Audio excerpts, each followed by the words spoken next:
there's never anything that you can't do until you try to do it. So whatever it may be, if they decide to go into athletic training or they just decide to go into healthcare in general, women are generally needed in our healthcare profession.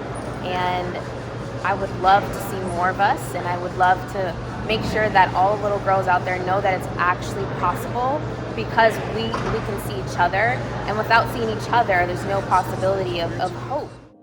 Seeing someone who looks at like me as a healthcare professional, but having an athlete look up to a health professional that looks like them encourages them to open up more with, revealing any type of medical information or past injury history or whatnot. So it not only builds relationships among our colleagues and ourselves, but it also increases relationships within our student athletes and our patients.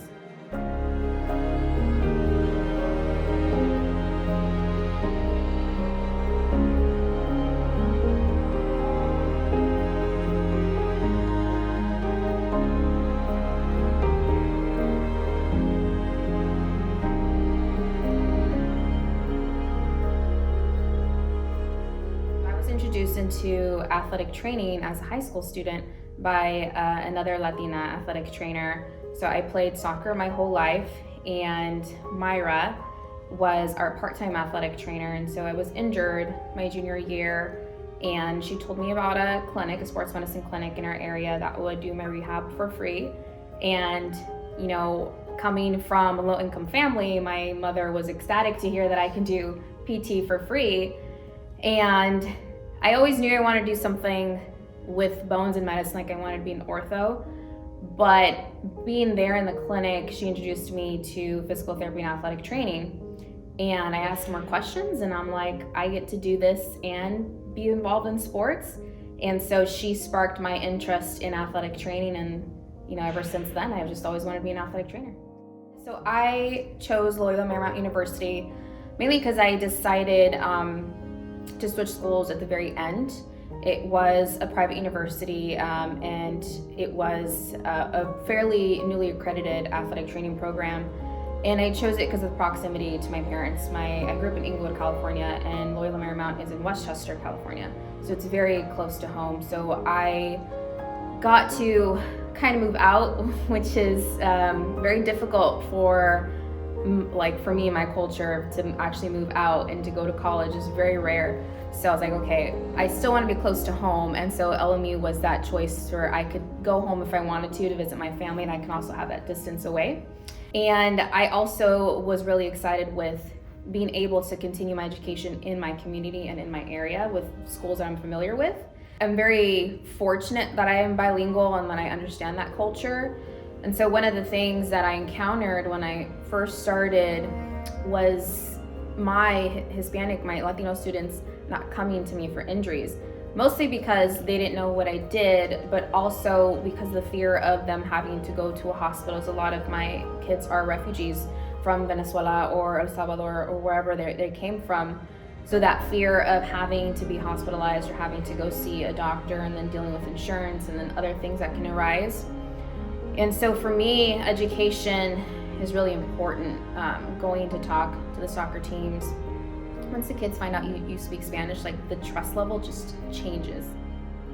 I think Title IX, in terms of my education and career, has assisted in terms of, the non-discriminatory practices against sex, but I also feel like it doesn't protect us from our everyday harms of interactions with coaches and referees and things like that.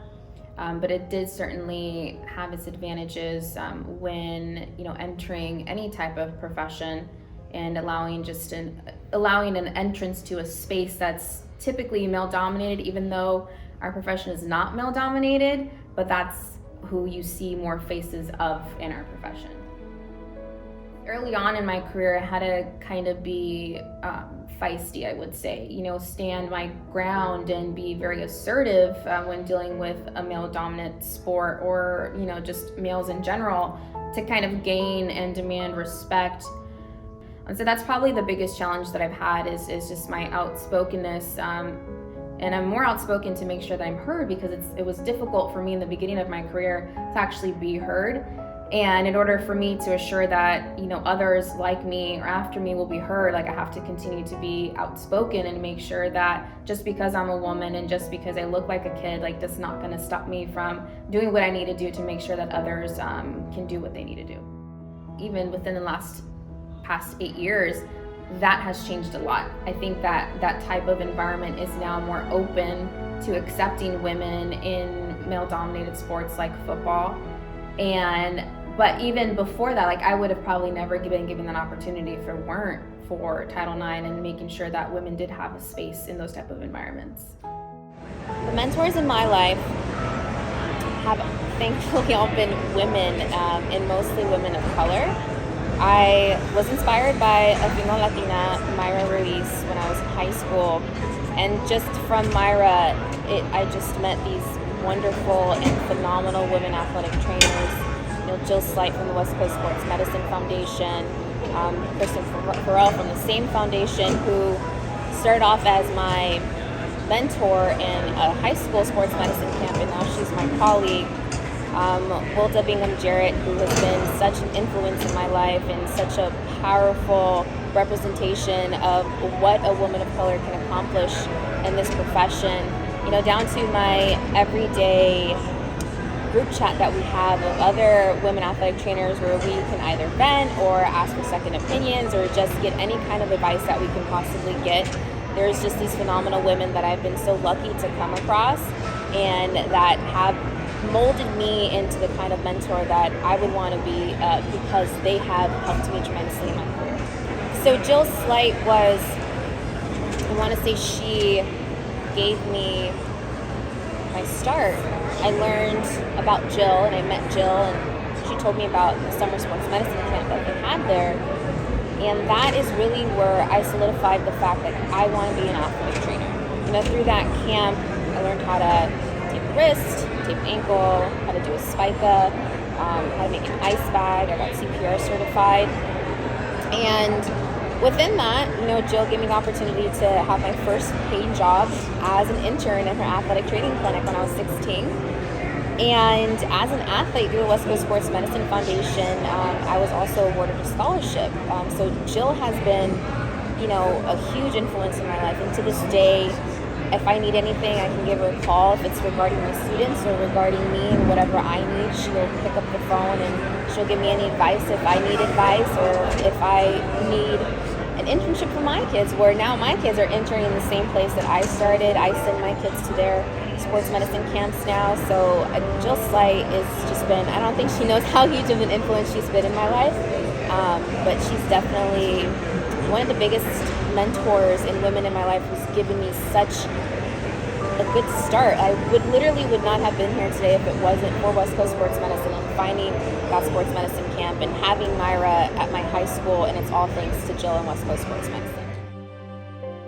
Advice that I would want to give to any current athletic training students or anyone interested in athletic training, current young professionals, would be to follow your heart, not be scared, to ask questions, to find a mentor, and to accept any challenges that may come your way, because there have been plenty of women before us who face those challenges and who have also overcome those challenges. And the only way for each generation to become better athletic trainers is to offer the same opportunities, that same mentorship, and to also help them along the way.